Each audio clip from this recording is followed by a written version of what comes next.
Buenas tardes. Estamos ya en el último día de webinar.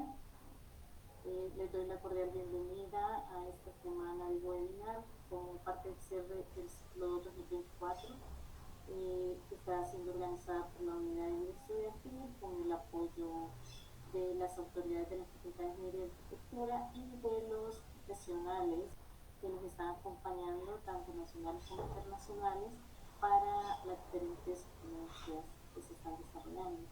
A continuación presentaremos a la ingeniera Jenny Alfaro, de quien tendremos el honor de escuchar el tema denominado Gestión de proyectos y presupuestos en edificaciones inactivas. La ingeniera Jenny Alfaro es ingeniera civil, graduada de la Facultad de Ingeniería y Arquitectura de la Universidad de Salvador. Dejamos con ustedes a la ingeniera. Muchas gracias. Bueno, les quiero compartir, ¿verdad?, un poco de la experiencia de lo que son la gestión de proyectos. La gestión de proyectos es bastante importante. Solo algo, mira, se ve la pantalla, no se ve completa. No se ve completa. No.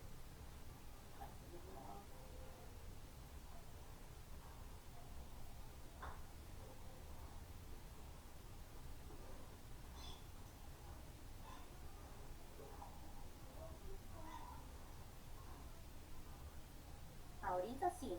Sí. Ahorita, sí. Ok. Bueno, la gestión de proyectos y presupuestos en edificaciones en altura. La importancia, bueno, todos nos hemos fijado que se ha dado un boom en lo que son edificaciones en altura, y es bastante común en la actualidad. Ya se ven que se hacen torres por un lado, torres por otra. Entonces, la importancia de ver esos temas quizás es abordar un poco sobre la complejidad que esto conlleva al realizar una construcción de tal tipo, ¿no? Tenemos un concepto de la gestión de proyectos según el PMBOK, que consiste en la aplicación de un conjunto de procesos a un conjunto de áreas de conocimiento, por lo que se definirán los grupos de procesos implicados, así como las áreas de conocimiento y su interacción. Entonces, lo importante de lo que son la gestión de proyectos en ese tipo de edificaciones es el poder tener las etapas bastante estudiadas para evitar lo menos posible lo que son los imprevistos. Entonces, son de las cosas que debemos de tener como claros de momento. Tenemos las fases esenciales para la gestión de proyectos. La primera tenemos el análisis de viabilidad. Creo que todos cuando empezamos en un proyecto en sí empieza con la etapa de formulación y diseño del proyecto. Entonces, ahí se puede ver tanto el análisis de viabilidad, viendo los riesgos que se conlleva realizarlo, ¿verdad? Qué tan viable construirlo. Entonces, eso más que todo se ve en la etapa de formulación del proyecto. Luego, el proyecto es lanzado por medio de licitación a concurso. Entonces, ahí es donde entran las empresas constructoras. Vamos y empezamos lo que es la licitación del proyecto. Entonces, ¿qué sucede en esa etapa de licitación del proyecto? Venimos y tenemos que estudiar prácticamente todos los documentos que se nos entregan. Podemos mencionar entre ellos los planos, que son muy importantes, ¿verdad? Estudiar todo el juego de planos, las especificaciones técnicas y los términos de referencia. Entonces, si nosotros no estudiamos esas tres cosas principales, de ahí se le puede añadir hojas técnicas, pueden venir un montón de planos o de closet, ¿verdad?, de hojas o de materiales o cuestiones así. Eso sí nos va a dar problemas, porque alguien que no estudia el proyecto desde un inicio, desde que se está licitando, prácticamente está como improvisando más adelante. Entonces, tenemos que tener clara la parte de poder ser planificadores, comenzando por estudiar el proyecto. Entonces, ¿cuánto tiempo demora en estudiar un proyecto grande de un edificio? Podría llevarse unas 2 semanas o 3 semanas, y siendo quizás exagerado, ¿verdad?, porque todo lleva su tiempo. Y quizás una de las situaciones que en el país suceden es que cuando la persona que hace la licitación usualmente no es la misma que va y construye. Entonces, allí es donde hay un poco de problemas al momento de medida de constructora, ¿verdad? Porque una persona es la que lo ganó o licitó el presupuesto y otra persona es la que va y lo construye. Entonces, que simplemente vienen y le dan el presupuesto. Entonces, lo mejor, lo más indicado sería que el grupo de personas, o por lo menos la persona que va a llevar a cargo la batuta, junto con la persona que visitó el proyecto, pues sean los que conozcan a detalle lo que son los planos, lo que son las especificaciones técnicas, porque allí es donde tenemos bastantes vacíos, porque todos sabemos, ¿verdad?, que en diseño también hay ciertos como omisiones, incluso podríamos mencionar errores, que al momento que usted los omite en el presupuesto o no los menciona, eso le puede conllevar más adelante, porque usted firma un contrato con la empresa. Entonces, eso le puede llevar pérdidas a la empresa, porque usted se comprometió en realizar una obra, incluso firmó quizás una carta que usted verifica que ha visto los planos, los documentos. Entonces, eso es bastante importante porque si no tenemos claro la documentación, difícilmente más adelante lo vamos a poder salvar de alguna multa o de alguna fianza. Entonces, tenemos que ser bastante meticulosos al momento de revisar los documentos. Eso también nos va a ayudar para poder detectar problemas que podemos encontrar. Por ejemplo, que no esté especificado un detalle de algún elemento, o que no hay un material descrito. A veces solo colocan suministro, instalación de ventana, pero no me dicen qué tipo de ventana. Entonces, todas esas cosas las vamos a poder ver si estudiamos la documentación, y así poder crear nuestro presupuesto. Entonces, entre la planificación detallada es definir prácticamente para ese tipo de proyectos el poder revisar. En esa etapa de licitación nosotros podemos entrar con documentos como las adendas, o que son como, uno hace consultas, lo conversan y ahí vienen los cambios que son las adendas. Entonces, en esa parte podemos encontrar, ¿verdad?, que hay cosas a favor. El problema es cuando no hacemos preguntas y simplemente nos vamos así. Entonces, porque eso sí puede ocasionarnos problemas omitiendo información que también fueron omitidas en el diseño, ¿verdad? Entonces, eso, si usted viene y firma el contrato bajo esa perspectiva, luego no va a poder venir y justificarse el que no lo pudo ver porque está, o porque nunca lo mencionaron, ¿verdad? Entonces, es bien importante la parte de sentarnos a estudiar un proyecto, ver los planos y ver qué tipo de cosas son las que hay en el pasillo. En la etapa de planificación detallada tenemos análisis detallado del alcance, realización de estimaciones, definición del plan de proyecto y negociación del contrato. Entonces, prácticamente nos sentamos, aparte del presupuesto, también nos tenemos que sentar para hacer nuestro plan de trabajo, ¿verdad? Entonces, tenemos que tener un programa de trabajo donde vayamos imaginando cómo vamos a hacer el proyecto. Eso es en base a la experiencia del constructor. Entonces, ahí por eso les digo yo que es importante no desligar a la persona que hace el presupuesto con la persona que construye, porque una cosa es ponernos a pensar como el presupuestador y otra cosa es ponernos en los pies del residente, el ingeniero residente. Entonces, ambas tienen que estar como bastante amarradas para poder luego entrar a la etapa de ejecución, el establecimiento del entorno de trabajo, asignación de tareas, ejecución de tareas y gestión de cambio. Entonces, esa parte de ejecución es cuando, una vez que usted ganó el proyecto y presentó los presupuestos, la documentación y gana el proyecto, pues nos vamos a la etapa de ejecución de él. Pero aquí entra una de las cosas que hay que ponerle cuidado, ¿verdad? Porque ya entra que vamos a hacer lo que habíamos imaginado, lo que habíamos planificado, lo vamos a hacer realidad. Entonces, como un equipo de trabajo. parte de la gestión de proyectos es el poder estudiar el proyecto como tal, planificarlo, pensarlo bien y luego con un equipo seleccionado de trabajo poder venir y ejecutar el proyecto. Si no podemos entrar como a organizarnos y asignar tareas como se debe, pues ahí vamos a empezar a tener vacíos, vamos a empezar a ver gente en los proyectos que o sea, se pierde como el tiempo, ¿verdad? Tenemos que ser bastante claros al momento de definir metas y qué sería, tenemos que alcanzar y hacer esto, porque si no lo hacemos, como todo la persona normal, vamos a empezar a perder el tiempo. Y eso no le conviene al proyecto porque se vuelve después en atraso para el proyecto. Luego está la etapa de seguimiento y control, que ya la vamos a ir viendo detenidamente, los seguimientos de tareas e hitos, gestión de entregas, gestión de incidencias y generación de informes.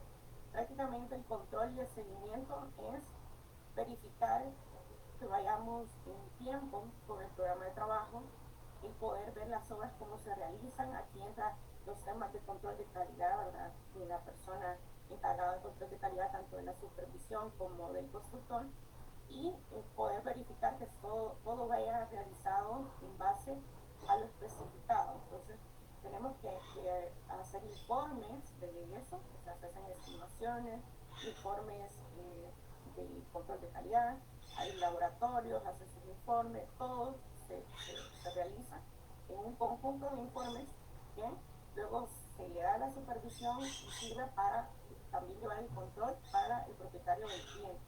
Y ya de último tenemos el cierre, que prácticamente es hacer como el backup del proyecto, analizar los resultados y hacer como una actualización de conocimientos, o le podríamos llamar también una lista de cosas que tenemos que aprender o que hemos aprendido del proyecto. Las 5 fases iniciales para la gestión de proyectos, entonces, ¿cuáles serían? Ya las hemos mencionado, pero la primera, iniciación del proyecto; la segunda, planificar el proyecto; la tercera es lanzar y ejecutar el proyecto; la cuarta es el rendimiento y control del proyecto; y el 5, que es el cierre. Creo que mayor tiempo se debe invertir en la planificación y en la definición del proyecto. Y también, obviamente, lo que es el resto del tiempo se va a llevar en ejecutar, pero sí es bueno sentarse y estudiar toda la documentación. Esto de la viabilidad, lo hablábamos que más que todo se veía en formulación de proyectos para ver cuál es el alcance, los riesgos y viabilidad de un proyecto en sí. Planificación detallada del trabajo a realizar. El objetivo de esta fase es definir como el máximo detalle posible las tareas a realizar y los recursos necesarios para llevar un buen término del proyecto. Un error de cálculo en esta fase puede ser muy dañino para la empresa. Las actividades claves en esta etapa son análisis del alcance, realización de estimaciones de esfuerzo, de costos y recursos, definición del plan de proyecto y negociaciones del contrato. Si finalmente el proyecto es aprobado, debe plasmarse en un contrato que recoja todos los términos del acuerdo. Estamos hablando que vamos a hacer un análisis de precios unitarios y vamos a vamos a colocar en el contrato todo, es una carta oferta, o sea, todo lo que nos estamos comprometiendo a hacer. En esta parte quizás sí me voy a tomar un poco el tiempo de hablar de los tipos de contratos, así de forma general. Usualmente se ven en este tipo de licitaciones. La mayoría puede hacer que sean de precios unitarios, y hay una parte buena que son por suma global. La suma global es bastante como delicada, porque usted se compromete a hacer un proyecto por una suma específica de dinero. Y usted se está comprometiendo a hacer todo lo que diga el contrato por ese monto. Y es que no lo puede mover, o sea, después no puede decir, me equivoqué, no puse esto, no puse lo otro, si lo puedo aumentar, no lo puedo aumentar porque es suma global, ¿verdad?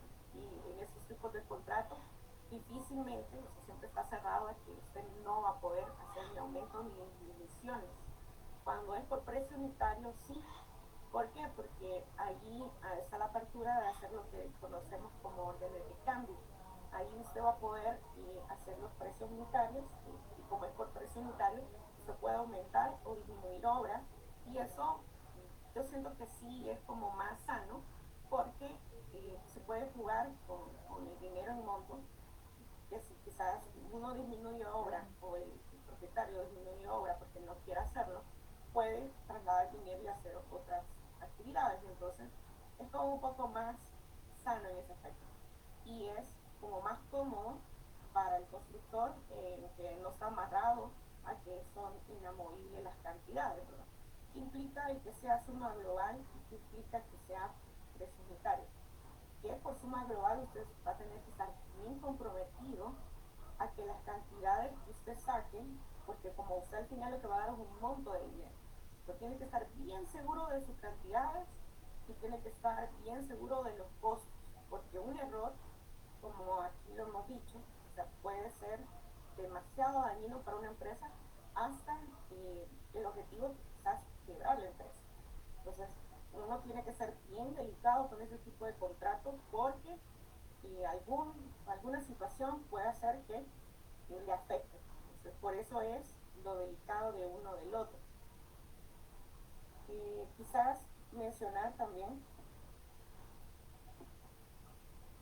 la planificación es un paso fundamental a la gestión de proyectos, ya que consiste en organizar y prever todo lo necesario para alcanzar los objetivos, definir el objetivo del proyecto, identificar el alcance, establecer tareas necesarias, determinar los recursos necesarios, elaborar un cronograma realista, establecer un presupuesto y asignar responsabilidades, prever imprevistos. Entonces, cuando vemos ese tipo de proyectos en alturas, tenemos que ser muy como observador, entender cuál es el alcance que vamos a hacer como constructor. Hoy en día, en lo que son los edificios, por ejemplo, les traía aquí uno de ellos.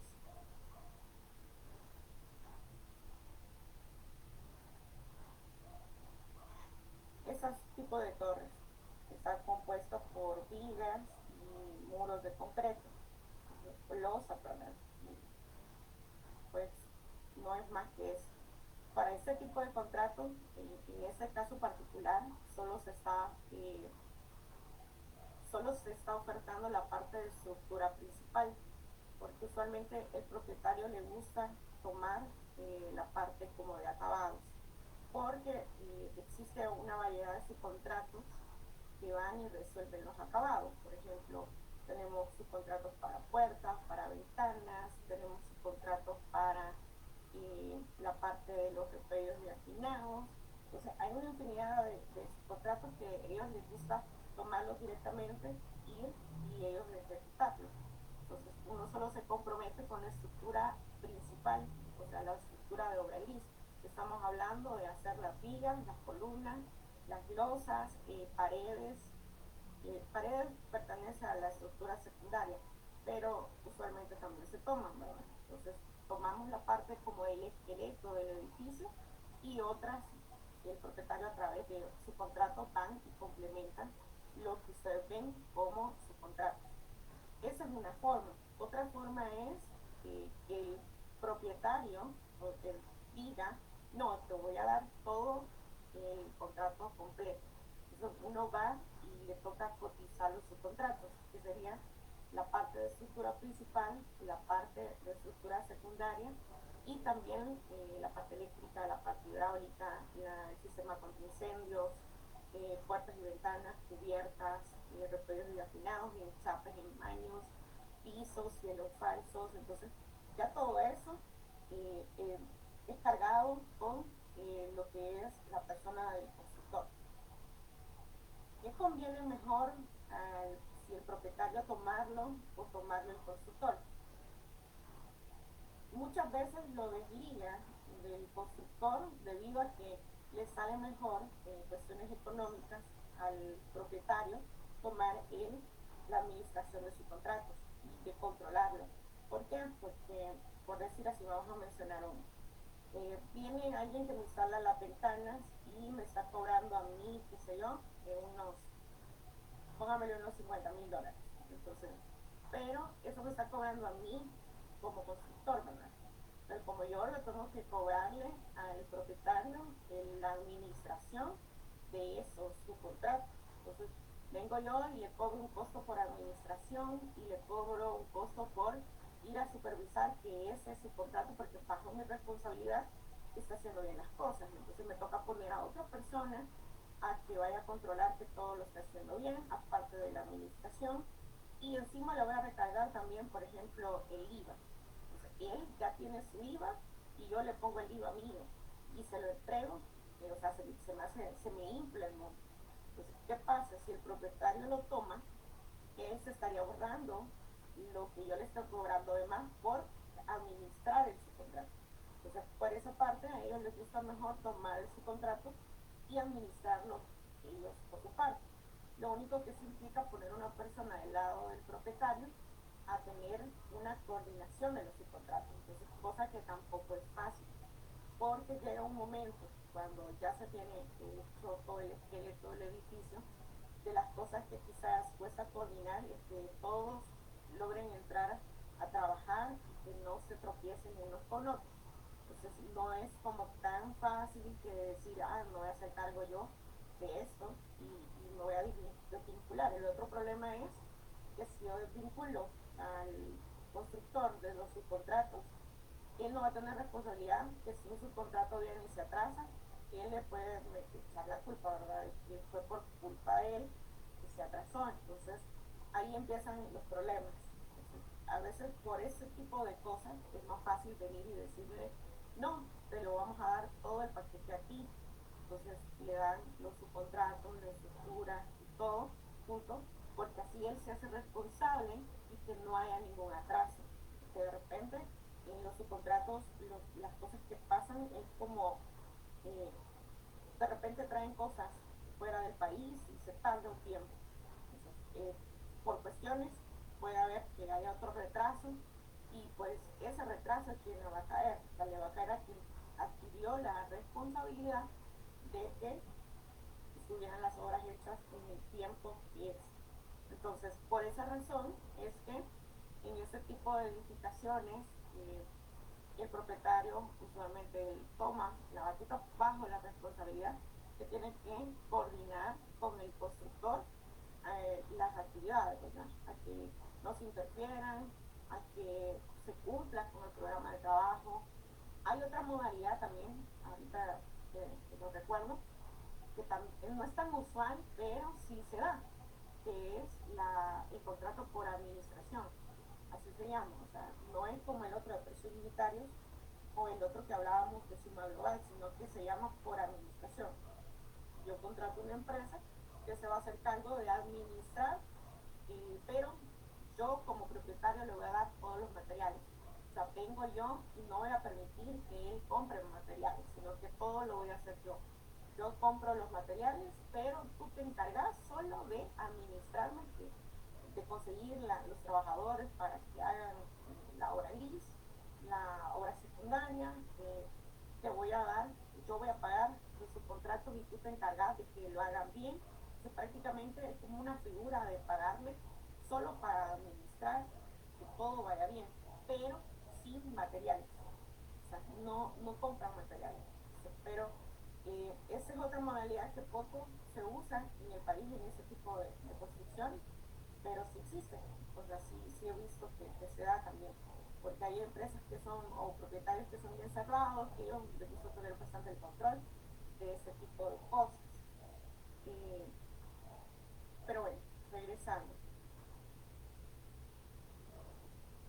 En la ejecución del proyecto, que es la siguiente fase, la tercera fase de gestión de proyectos es donde la empresa despliega toda su estrategia y donde menos problemas suele encontrar. Las actividades principales de esta etapa son establecimiento del entorno de trabajo, asignación de tareas planificadas, los recursos disponibles, ejecución de tareas planificadas, gestión de petición de cambios. Entonces, aquí tendría que ser la etapa en la que menos problemas tengamos. Usualmente en la realidad vamos a decir que no. O sea, que aquí es donde más problemas tenemos porque no hemos hecho una correcta planificación. Por eso es importante el sentarnos como equipo de trabajo, todas las personas que vamos a estar involucradas en el proyecto, sentarnos a estudiar el proyecto y a organizarnos para que se cometan los menores errores posibles. Pero para eso tiene que haber un diálogo entre el equipo de trabajo, que cada quien sepa cuál es su función y cuáles son los objetivos que tienen que alcanzar como proyecto y tener al día con su mentalidad lo que es el programa de trabajo. ¿Por qué? Porque si no se unen, porque eso es un trabajo de equipo. O sea, no voy a decir aquí que el ingeniero residente es como el Superman del proyecto. No debería de ser así, porque el ingeniero residente es como el que dirige la orquesta, el que viene y da indicaciones, pero cada quien sabemos qué tenemos que hacer, ¿verdad? Entonces de repente vemos en los proyectos que está la persona de control de calidad, de seguridad ocupacional. O sea, el residente no va a venir y va a ir a verificar si está, se han colocado bien el arnés, si han puesto los andamios de forma correcta, si tienen la línea de vida. No es función de él. Entonces esa función ya sabemos de quién va a ser, pero por eso les digo, o sea, cada quien tiene que tener claro cuál es su papel dentro del proyecto. Si no lo hace, entonces venimos y nos causamos problemas de comunicación. ¿Qué problemas podemos tener en este tipo de construcciones? Por ejemplo, si va el presupuesto, por aquí creo que les traía unas, tenemos esas partes de los refuerzos. En presupuesto, una de las cosas que tiene bastante relevancia en costos es la parte del acero de refuerzo y el concreto, el moldeado. Los moldeados son carísimos y son los que el porcentaje, uno de los porcentajes que tenemos altos dentro de las fichas de costos unitarios. Entonces, prácticamente un elemento estructural viene basado en la de refuerzo, o sea, y el moldeado. Ahí es donde las cosas que se nos disparan. Entonces, si usted no es cuidadoso con esas dos cosas, incluso el concreto, pero como la mayoría lo compramos ya premezclado, entonces el concreto solo tenemos que tener el cuidado de que venga como es el diseño del concreto, ¿verdad? Y establecido según el, el proyecto. Entonces tenemos que tener el cuidado de ser muy, como muy detallistas con el refuerzo, más que todo con los empalmes, con los desperdicios. En ese caso tenemos conexiones de vigas, columnas, los estribos, que todos sabemos que en una viga tenemos los estribos que van más pegaditos en el extremo por las cuestiones de los desarrollos y que van más separados en la parte del medio. Lo mismo pasa con las columnas. Entonces hay cuestiones estructurales que nos dice que a cada cuánto y todo.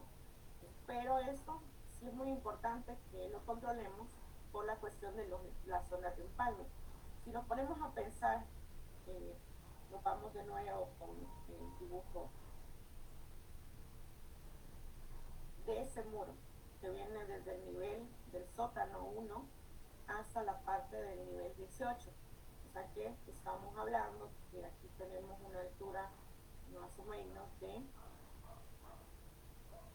69.40 metros lineales.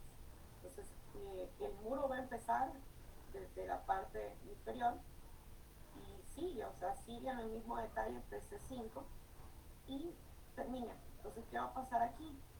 Voy a tener una serie de empalmes porque con las varillas comercialmente no nos va a funcionar. O sea, todos sabemos que Freon y varias marcas, ferreterías, ¿verdad? Son las que venden. Entonces, pero no nos funciona a nosotros cuando ya estamos en este tipo de edificaciones. Venimos y las compramos o las mandamos a hacer de una longitud más grande, de 9, 12 metros. ¿Por qué? Porque si yo me pongo a armar un refuerzo longitudinal, por ejemplo, de esta PC5 o PC7, que tiene 69.40 de altura, entonces, ¿cuántos empalmes vamos a tener si la varilla son de 6 metros? Si hacemos cuenta, ¿verdad? A grosso modo, entre 6 metros, tenemos cerca de 12 empalmes. 12 empalmes, 69.40 entre los 9 metros, nos reduce a 8. 69,40 entre 12 nos reduce a 6 empalmes. Entonces, esos 6 empalmes, si yo me voy, porque ese tipo de estructuras, ¿cuáles? Vamos a ver los detalles.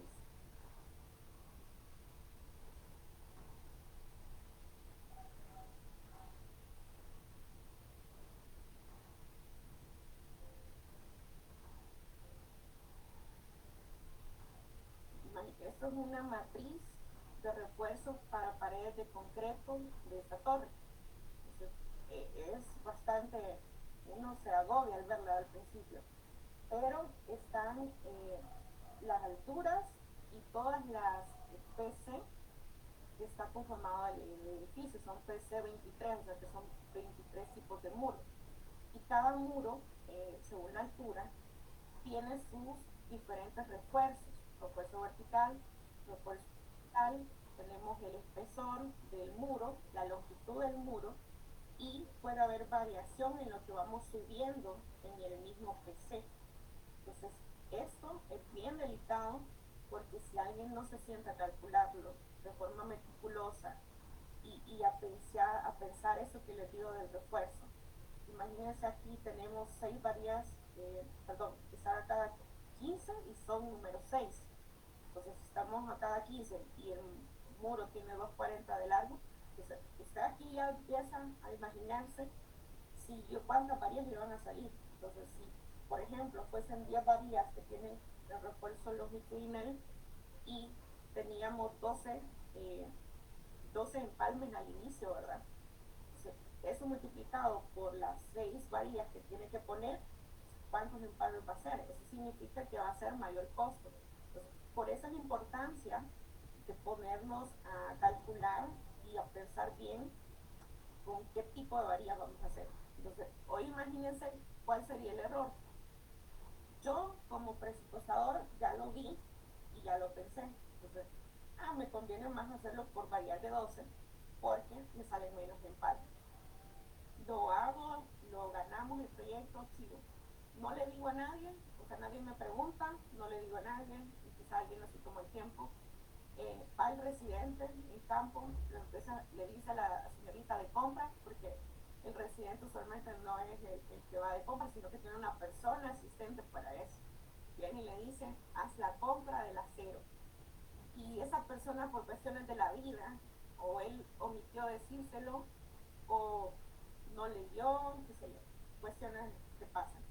Viene y compra varillas número 6.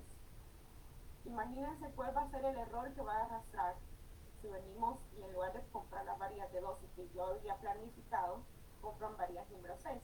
Entonces va a haber un costo que no, o sea, no lo va a poder cubrir porque al comprar las varillas número 6 me salen más empalmes, me salen el doble de empalmes.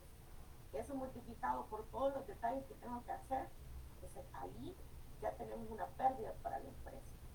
Ese tipo de errores son los que no tenemos que cometer al momento de hacer ese tipo de estructuras. Aquí es donde más sufrimos ese tipo de errores en esas edificaciones porque son repetitivas. Por ejemplo, que yo me equivoque y lea que este es un refuerzo número 6 y en presupuesto lo ponga número 4 y no me fijo. Y como veo que es repetitivo porque todos se parecen, ahí puedo cometer un error. Entonces, ese tipo de cosas son las que en edificios en alturas sí nos cuesta y le puede costar hasta incluso la quiebra a una empresa, el no ser cuidadosos con ese tipo de cosas. Entonces, ¿por qué? Porque o sea, el de control de calidad me va a reafirmar que lleven lo que es. Entonces, si alguien no se sienta a ver toda esta gran tabla, esta tabla es real, es del proyecto que les estoy mostrando, y es una torre real, ¿verdad? Entonces, si alguien no se sienta a ver esto y a calcular cada uno de esos como es, difícilmente, o sea, va a tener su cascarita en el camino. O sea, eso es lo importante de ser bastante y afinar el lápiz y ser muy meticuloso a la hora de calcular. Y no solo en el presupuesto, sino que al momento de hacer los planos taller.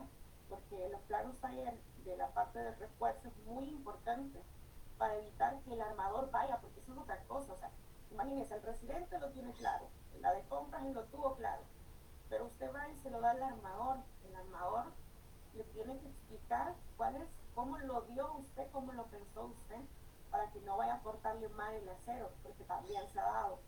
Hay armadores que hay que estar encima de ellos porque o ponen la varilla que no es o cortan mal el acero. Entonces, ese tipo de cosas nos puede costar eh, hasta el cierre de la empresa si uno no lo controla. Entonces, por eso es la importancia de las etapas de la gestión del proyecto, tanto en planificación, al momento de ejecutar y llevar el control de las cosas que se están haciendo. Pero eso no lo puede hacer una sola persona, eso es un trabajo en equipo. Entonces, si el equipo no está enfocado, no está visualizado con lo que tiene que hacer, eh, el proyecto puede hacer que se haya un retraso, no le alcance el dinero, porque alguien se equivocó en algún cálculo. Entonces, ahí es donde empezamos a ver proyectos que se quedan parados y que pasan, se pasa ahí viéndolos y que llevan tiempo y que no pasan de ahí. ¿Pero por qué? Porque puede hacer que tengan problemas de planificación. O sea, uno llega a la conclusión que un proyecto sí puede salir a tiempo, sí, o sea, no está fuera de la realidad, siempre y cuando exista un trabajo en equipo que respete las normativas y eh, el trasfondo, ¿verdad?, de los documentos contractuales. Si uno logra hacer clic con todos el equipo, y no me refiero solo a las cabezas que son residentes, control de calidad, seguridad, el de control de costos, estimaciones, dibujantes, y no solo ellos, sino que también el equipo de trabajadores, auxiliares, albañiles, armadores, carpinteros. Si no tenemos un buen personal, todo esto va a quedar en papel. Entonces tenemos que ser bastante responsables al momento de ejecutar ese tipo de proyectos. Bueno, no sé si tienen hasta el momento alguna duda o pregunta de lo que hemos hablado.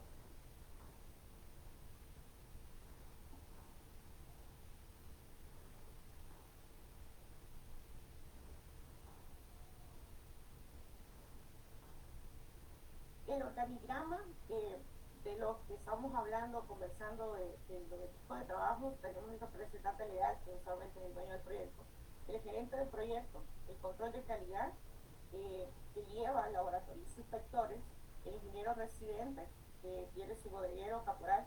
Hoy en día existen varios ingenieros, aquí hay dos tipos, el que va a construir y el que tiene obras de intervenir, el coordinador de subcontratos, que es otro.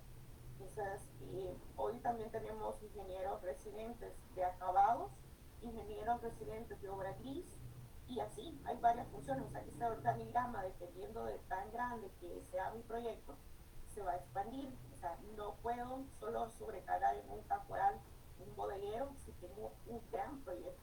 Entonces, venimos y necesitamos más personas, porque usualmente los proyectos trabajan, incluso vemos que hay unos que están de noche y de día y no va a explotar a la gente, sino que se hace a través de grupos de trabajo. Eso de trabajar con grupos es bien complicado porque tiene que haber un enlace entre un grupo de trabajo y el otro, y cuando entra, ¿verdad? Que sepa que se quedó el anterior. Entonces, el hacer el match entre un grupo y otro es parte de las funciones del ingeniero residente. Qué grupo entran o qué es lo que van a hacer, todos con la finalidad de que se tiene que cumplir un cierto volumen de obra. Entonces, esa es una de las partes. Aquí tenemos un programa de trabajo, un ejemplo, ¿verdad?, de las actividades. Ponen los días, la parte que está en rojo son las rutas críticas, que es cuando nosotros le tenemos que poner mayor importancia, ¿verdad?, que la parte de la ruta crítica nos dice o nos ponen en alarma que si usted esa actividad no la hace, eso le va a implicar retrasos, porque de ahí dependen un montón de actividades más. Entonces son cosas que tenemos que ir leyendo y ir controlando. Hoy en el programa de trabajo incluso podemos llevar avance de obra, avance de costos también, pudimos ver la parte de los recursos en el programa de trabajo y cuánto es lo que se le ha asignado, entonces, porque eso es parte del control de costos. El seguimiento y control de trabajo es la etapa junto a la de planificación detallada, que es una de las más importantes para el éxito del proyecto. En esta fase se realizan esencialmente 4 tipos de actividades: seguimiento de tareas e hitos, gestión de entregables y gestión de incidencias, generación de informes de seguimiento. Entonces prácticamente es lo que hablábamos sobre el poder controlar las obras. Si yo dije que para un muro se van tantos kilos de acero, tengo que respetar ver que eso se está cumpliendo. Porque si me va a salir más al momento de hacerlo, tengo que levantar la mano y decir qué está pasando aquí. Porque todos sabemos que en los proyectos de construcción se da bastante lo que son los robos. O sea, es triste, pero pasa. O sea, de repente vemos que se están robando el cemento, se están robando el acero, se están robando gasolina. Entonces, son cosas que pasan que si no llevamos el control, o puede hacer lo contrario, un error, ¿verdad? Que alguien tomó el acero que era para un elemento y lo puso en otro. Entonces, usted tiene que darse cuenta a tiempo que las cosas sucedan. Tenemos seguimientos y control a través de estimaciones, y también ahí deriva cuando hacemos precios unitarios que existen las órdenes de cambio, que son hacer obra en aumento, en disminución, y ahí poder como rectificar el contrato inicial, ¿verdad? Porque empezamos con un contrato, entonces para poder aumentar o disminuir el contrato necesitamos hacer este tipo de cuadritos donde podemos ver cuánto es el avance que se lleva, y si hay obras que ya no se van a hacer, pues ahí empieza la disminución, ¿verdad? Y queda un colchón. O el caso contrario, que se necesita el aumento. Y ya para terminar, ¿verdad? Sé que es un poco corto el tiempo, pero el cierre formal de un proyecto es uno de las cuestiones donde uno ya se sienta a pensar qué cosas son las que tenemos que mejorar. O sea, el ponernos como empresa a realizar ese análisis de qué cosas son las que no debo de permitir que se vuelvan a crear en el siguiente proyecto que vaya. O sea, aquí tenemos el cierre formal del proyecto por parte de todos los actores, realización del backup del proyecto, análisis de los resultados con respecto a estimaciones.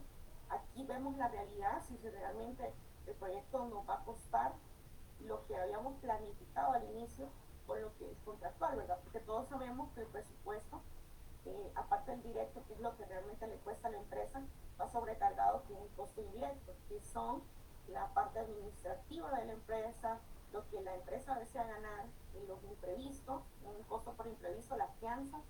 Entonces, esa parte tenemos que ver si al final estamos ganando o vamos a tener pérdidas con el proyecto. O sea, ahí es donde vemos la realidad, si al final, bueno, no deberíamos de verlo hasta el final, sino que en cada etapa, o sea, con cierto periodo de tiempo, si un proyecto dura 2 años, cada mes o cada 15 días pueden estarse haciendo estos controles para poder evitar llegar a una pérdida grande. Pero eso es más que todo lo que se vive en este tipo de cuestiones. Todos sabemos, ¿verdad?, que proyectos en El Salvador hay varios ahorita en auge, y todos tienen sus costos. Todos vemos que los costos pues la vivienda también ha aumentado debido a los costos de materiales de ellos, la mano de obra que también ha tenido un cierto incremento por la competitividad que hay hoy de proyectos en el país. Eso ha sido lo que les traía, y pues no sé si alguien tiene preguntas. Aquí es igual, por si necesitan algún apoyo o consultoría, pueden realizar el correo, y también me pueden encontrar en línea. Excelente, muchas gracias, ingeniera, por sus valiosos aportes. Pueden hacer preguntas si desean, sea por vía chat o levantando la mano. Yo quizás tengo una duda, ingeniera. Dígame. Entiendo que la metodología BIM también se puede usar en este tipo cómo ve la parte de BIM en el área colaborativa? Sí, BIM en el país, escuché también la presentación y he escuchado a muchos compañeros. La parte de BIM debe de ser muy importante lograr que todos los proyectos lo tengan.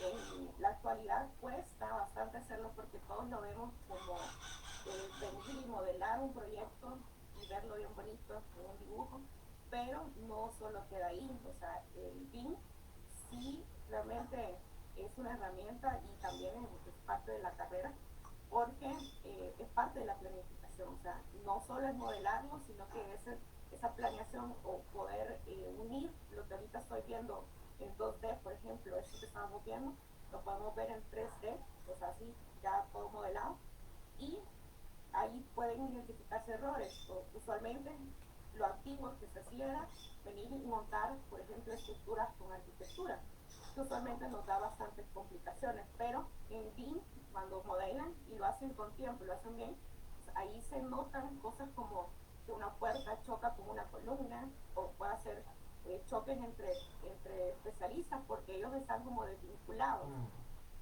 Entonces, usualmente puede haber que hayan errores ahí o puedan notarse errores constructivos.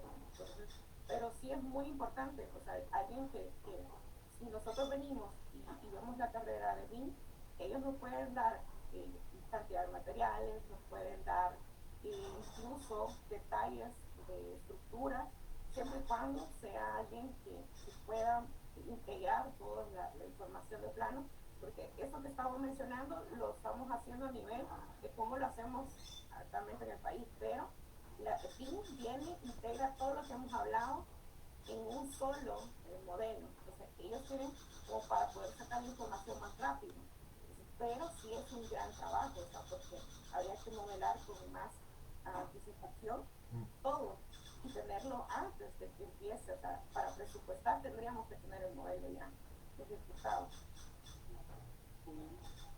Está bien, muchas gracias por la explicación.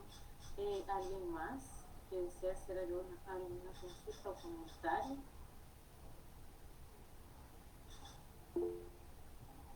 Gracias, dice Sofía. Muchas gracias. Okay, muchas gracias, Sofía. Muy interesante. Lo que vamos a hacer luego es compartir nuevamente la grabación. En ese caso, agradezco su valioso tiempo, ingeniera. Excelente, como siempre, la información.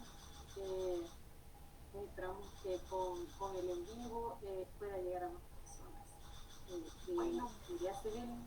Así que feliz tarde. Le vamos a hacer llegar a su correo un diploma digital y gracias a cada uno de los que han estado acá participando. Informarles que ahorita vamos a dar unos 5 minutos porque continúa la siguiente ponencia. Entonces solo vamos a hacer un corte de la transmisión y quienes quieran quedar